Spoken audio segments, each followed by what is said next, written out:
प्रिया की हाल ही में शादी हुई थी। क्योंकि अपने मायके में सबसे सुंदर होने के कारण प्रिया को इस बात का बहुत घमंड था। बहू जरा आज मेरे साथ बाजार चलो, थोड़ा सामान लाना है। नहीं नहीं, मैं इतनी धूप में कहीं नहीं जाऊंगी। अरे बहू, तो मैं अकेले कैसे जाऊं? आपको काम है तो आप जाइए, वरना मत जाइए। मैं इतनी तेज धूप में घर से बाहर एक पैर भी नहीं रखूंगी। पर तकलीफ क्या है? आपने मुझे देखा है, मैं कैसी गोरी चिट्टी हूँ। धूप में जाने से तो मेरा रंग खराब हो जाएगा। वो धूप में तो मैं भी जा रही हूँ ना। हाँ तो आपको होगा भी क्या? आप कौन से इतनी सुंदर हैं जो रंग या रूप खराब होगा? आप जैसों को कोई फर्क नहीं पड़ता है, धूप हो या छाँव। अरे बड़ी आई जुबान चलाने वाली, तेरे घर वालों ने तुझे यही सिखाया है क्या? मैंने कह दिया ना कि मैं धूप में नहीं जाऊंगी तो नहीं जाऊंगी। आपको तो क्या होगा ऐसी धूप में, पर मेरा कलर तो खराब हो जाएगा ना। बहू इतना कहकर वहां से चली जाती है। वो अपने कमरे में जाकर सो जाती है। शाम को जब सास घर आती है तब, ओ बहू, ये लो मैं आ गई, यहाँ आओ मेरे पास। बहू अपने सास के पास आती है। आ गई माँ जी आप? मेरे लिए मेरी क्रीम लाई जो मैंने आपसे मंगाई थी। नहीं बहू, वो तो बहुत ही महंगी थी, इसलिए नहीं लाई। पर हाँ, एक सस्ती वाली मिल गई, वो जरूर ले आई। क्या? मेरी क्रीम नहीं लाकर आप एक सस्ती क्रीम लाई हो मेरे लिए? आपको आदत होगी बेकार क्रीम लगाकर अपना चेहरा खराब करने की। मुझे ऐसी कोई आदत नहीं है। अरे पर करीम तो करीम है ना। आपकी यही सोच की वजह से तो आप ऐसी दिखती हैं। जरा भी अच्छा नहीं किया आपने मेरी क्रीम ना लाकर। आप तो चाहती ही हो कि मैं भी आपकी तरह बूढ़ी दिखने लगूं, क्योंकि आप मेरे इस सुंदर चेहरे से जलती जो हो। अरे बहू, ये क्या कह रही हो? मैं क्यों तुझसे जलूंगी? क्योंकि मैं सुंदर दिखती हूँ और आप नहीं। ऐसा कहकर बहू वहां से चली जाती है। आज शाम को मेरी बहन घर आ रही है, साथ ही उसकी बहू भी आ रही है, तो तुम बाजार जाकर उसके लिए कोई बढ़िया सा तोहफा ले आना। क्यों माँ जी, उसे तोहफे की क्या जरूरत है? अरे वो पहली बार घर आ रही है ना, तो क्या उसे कुछ देंगे नहीं? कुछ ना कुछ तो तोहफा देना ही पड़ेगा। उसे अच्छे तोहफे की क्या जरूरत है? तो मैंने उसकी शादी पर उसे देखा था, कुछ खास नहीं दिखती है, साधारण सी दिखती है। उसे तो कुछ भी लाकर दे देंगे तो चलेगा। अच्छे तोहफे तो मुझ जैसे सुंदर पर अच्छे लगते हैं। हाँ हाँ, चेहरा तो सुंदर है तुम्हारा, पर मन का क्या? वो तो सुंदर है या नहीं, वो तो तुम्हें ही पता होगा।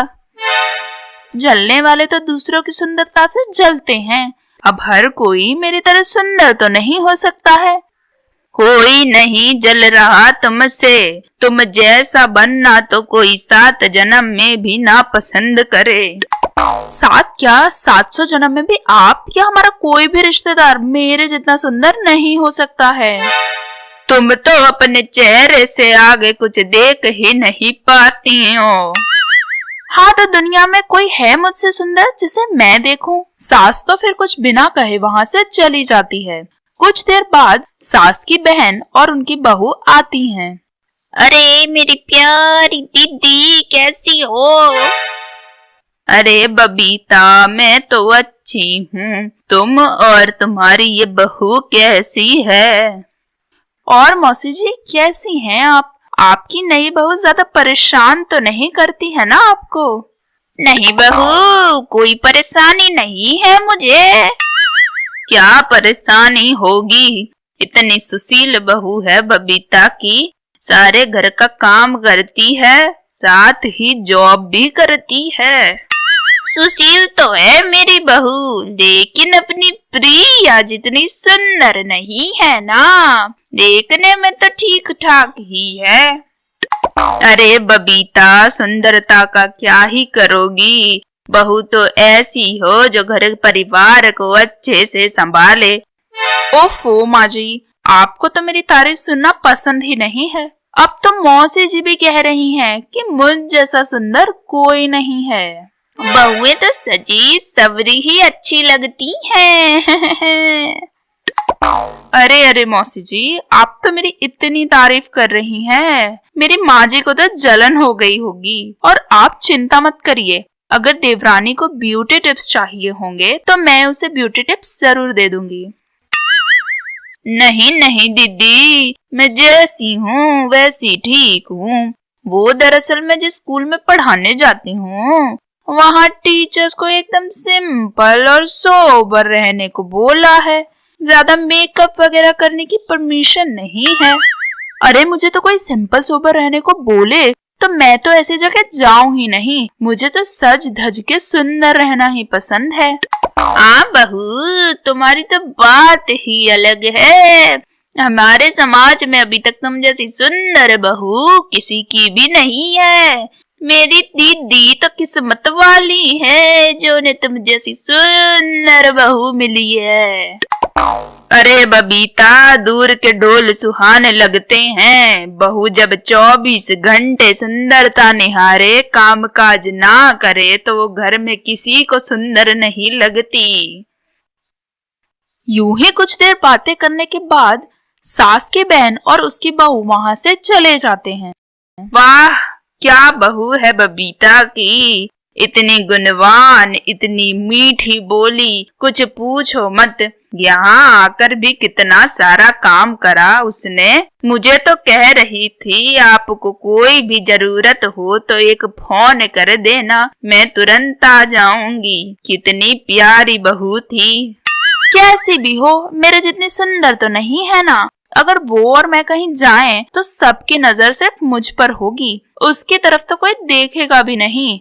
आपको तो खुश होना चाहिए कि आपकी बहू कितनी सुंदर है। लेकिन बबीता की बहू कितनी होनहार है, घर तो संभालती ही है, साथ साथ नौकरी भी करती है। मैं तो कहती हूँ तुम भी उसके साथ स्कूल में नौकरी कर लो। घर में बैठी बैठी क्या करोगी, इससे अच्छा कुछ काम करो, तुम्हारा टाइम पास भी हो जाएगा।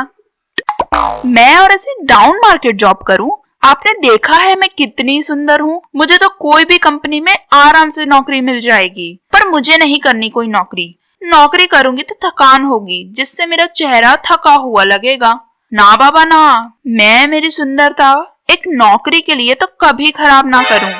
अरे तो क्या हुआ, बबीता की बहू भी तो करती है नौकरी। उसके चेहरे पर तो थकान नहीं दिखती, बल्कि एक अलग ही चमक दिखाई देती है उसके चेहरे पे। कोई चमक नहीं थी, काम कर करके पसीना हो गया था। और उसके चेहरे पर आपको चमक दिखती है, लेकिन मेरे चेहरे पर आज तक आपको चमक नहीं दिखी। मुझे तो लगता है आपको सुंदरता क्या होती है उसकी कोई समझ ही नहीं है।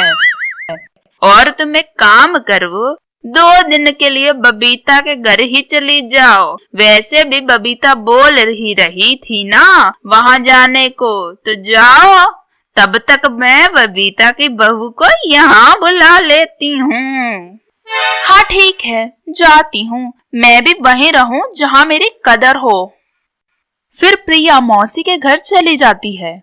2 दिन बाद मौसी और प्रिया वापस आते हैं। अरे बहू, तुम तो बहुत जल्दी आ गई। मुझे तो लगा कुछ दिन और रुकोगी, क्योंकि मुझे तो बबीता की बहू के साथ बहुत अच्छा लग रहा है। अरे दीदी, मेरी बहू ही सबसे अच्छी है। भले सुंदर कम है, लेकिन मेरी बहू जितना काम तुम्हारी बहू नहीं करती है। इसे तो डर लगता है कि कहीं काम काज करने से इसकी सुंदरता कम न हो जाए। मेरी बहू, चलो घर चलते हैं। जी माँ जी, चलिए। देख लिया बहू, चेहरे की सुंदरता की तारीफ दूर से ही अच्छी लगती है। 2 दिन तुम्हें कोई नहीं रख पाया, अब समझ जाओ कि सुंदरता ही सब नहीं है। ऐसा कहकर सास वहां से चली जाती है और बहू को भी अपने घमंड पर पछतावा होता है।